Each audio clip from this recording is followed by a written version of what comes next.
వేడి వేడి అన్నంలో చేపల పులుసు వేసుకొని తింటే ఉంటాదండి నా సామి రంగా.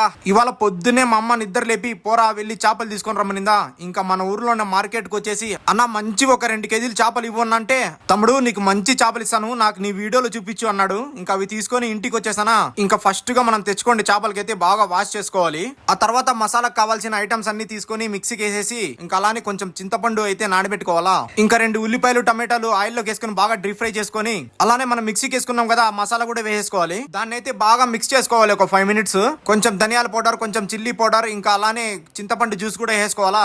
అబ్బా స్మెల్ చూస్తుంటే ఇంకెంతసేపు రా బాబు అని మనం క్లీన్ చేసుకున్న చేపలు అయితే ఒక్కొక్కటి వేసుకొని దాన్ని చిన్నగా ఒక 2 సార్లు అలా తిప్పేసుకోవాలన్నమాట.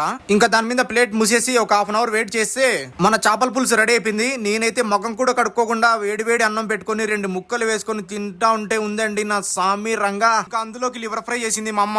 అది వేసుకొని అలా ఒక్కొక్క ముక్క రైస్ లో పెట్టుకొని తింటా ఉంటే ఉంది నెక్స్ట్ లెవెల్ అంతే. ఇలాంటి ఇంట్రెస్టింగ్ వీడియోస్ ఇంకా చూడాలనుకుంటే సబ్స్క్రైబ్ చేసుకోండి మామ.